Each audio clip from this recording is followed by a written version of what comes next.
Opinion: foreign lobbyists want India to give up digital competition bill. There is a concerted effort by foreign lobbying organizations to pressure India to abandon its digital competition bill. Lobbying is everywhere in the corridors of power, by think tanks both in India and abroad, industry associations that house under the guise of startups but are actually working for foreign companies, and even think tanks and policy advocates have been roped into to force the government to give up most of the clauses of the Digital Competition Act. It is essential to understand the importance of this bill, which is expected to level the playing field not only between Indian and foreign digital companies but also enable the Indian manufacturing sector to survive the onslaught of Chinese imports. Digital is taking over the retail sector at a breakneck pace. Buyers are moving away from offline to digital. Malls in metros are already witnessing a stagnation in rentals or vacancies. The online digital market is expected to touch $325 billion by 2030 according to Deloitte, growing 2.5 times the offline retail market. Real estate consultancy firm Anaric is even more bullish. It says that digital retail will touch $550 billion by 2035 in a report titled Future of Retail. It estimates the overall online market will jump to $325 billion in 2030 from $70 billion in 2022. However, it will be larger than the organized retail market, which is projected to reach just $230 billion in 2030, doubling from a base of $110 billion in 2022. Organized retail is defined by companies such as Trent and Reliance Trends, which rent malls and sell through them. Lobbyists try to downplay this growth of digital by comparing it not to the organized retail, but to the total retail market, where the unorganized sector is much larger. These lobbyists keep saying that digital is so small that it does not matter. Why are we trying to curb its growth? Online retail is driven by technology, creating jobs that fuel further innovation. Not only is the size of the online retail market increasing at an exponential rate, but it is also becoming consolidated among just a few players. Mostly monopolies like Amazon and Walmart owned Flipkart. The government has attempted to curb the unethical practices of these monopolies, which include predatory pricing, capital dumping, seller discrimination, and masquerading as marketplaces when they are retail organizations.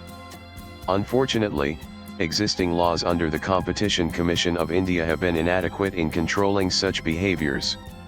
Hence, the government has been working on the Digital Competition Bill for more than 3 years. The bill has been delayed due to the active lobbying by lobbyists from these monopoly companies, not just from the e-commerce space, but also foreign firms in search and social media. Lobbyists representing big tech and industry bodies such as the Internet and Mobile Association of India (IMAI) and the US India Business Council (USIB) have continuously raised objections to the bill and are especially concerned about its ex-ante regulatory approach.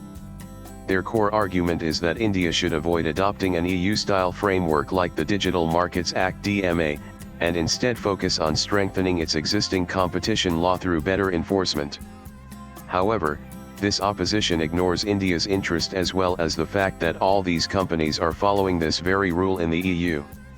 It is as if they still want to treat India as a third world country where they can bully and beat their way into ignoring everything that is fair. Ex-ante regulation refers to a preemptive system of oversight. Rather than waiting for anti-competitive behavior to occur and then reacting as is the case with ex-post regulation, ex-ante rules seek to prevent abuses before they can harm consumers or distort markets. The draft Digital Competition Bill (DCB) proposes to classify certain large digital firms as systemically significant digital enterprises (SSDEs), subjecting them to a set of obligations aimed at preventing monopolistic conduct. These include bans on self-preferencing, the misuse of non-public business data, and mandatory interoperability, along with requirements for transparency and user choice in defaults. Lobbyists write in the Economic Times of July 7, 2025 against the DCB, suggesting that India should avoid emulating Europe's stringent rules and instead focus on building up the enforcement capacity of its existing framework under the Competition Act. They caution that hardwired bans could penalize scale, discourage innovation, and stifle growth. This is the traditional argument given by all tech monopolists that scale will be affected. The question is whose scale it is. The scale of these monopoly platforms that is affected. Who loses? The whole economy of the country loses if these rules are not enacted. Jobs are lost, as consolidation of sellers leads to Chinese imports, which harms manufacturing. The loss of jobs in organized and unorganized retail has been well documented. In the long run, this leads to the hollowing out of the Indian economy, like it has happened in the US. EU regulators are therefore insisting on controls. Lobbyists even get vague surveys done to show that DCB will harm MSMEs and legacy media publishers without checking the accuracy of the sample size and its impact. If ex-ante regulations are not applied, these tech platforms have perfected the system of delaying any impact of regulations. They have been running circles around CCI by filing so many petitions in the court against every decision that no action can be taken against them. The action by CCI almost becomes irrelevant by the time it is implemented through the courts, which in India can take years. Moreover, the fine that is levied is so small and the profits that these platforms generate is so humongous that they are willing to pay the fine and continue doing what they were fined for. Another paper funded by Google and Amazon and written by the think tank Carnegie Endowment has a similar if more detailed take. The paper says that ex-ante regulation is not effective not only due to new rules but because it builds preventive capacity within regulators. This is particularly relevant in digital markets, where network effects and data lock-ins can lead to early entrenchment of power and create winner-takes-most scenarios well before any formal abuse is registered. The central reason why big tech and their affiliated lobbyists are pushing back against the digital competition bill lies in how it threatens the core of their business models. Ex-ante rules would curtail their ability to self-preference their services, integrate user data across platforms, and push default settings that steer users toward their own offerings. These practices have been instrumental in consolidating their dominance. While they argue that such regulation would stifle innovation and increase compliance costs, what they are effectively defending is their capacity to extract advantage from scale, integration, and opacity. Below is a snapshot of the main concerns raised by the lobbyists and their implications for competition and consumers in India. What's often left unsaid in the lobbyist submissions is that global giants are already adapting to the DMA in Europe.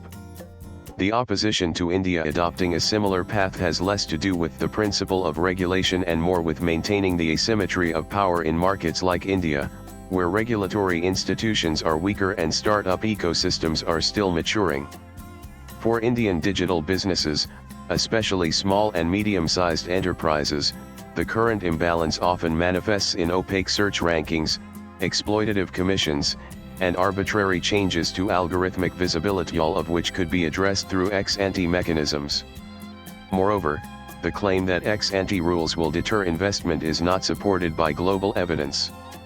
The DMA has not led to any large-scale disinvestment in Europe. Instead, it has encouraged many emerging firms to explore European markets because they now face a more level playing field.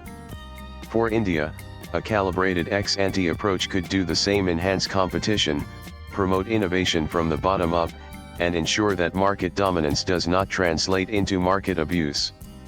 The Digital Competition Bill attempts to do exactly that.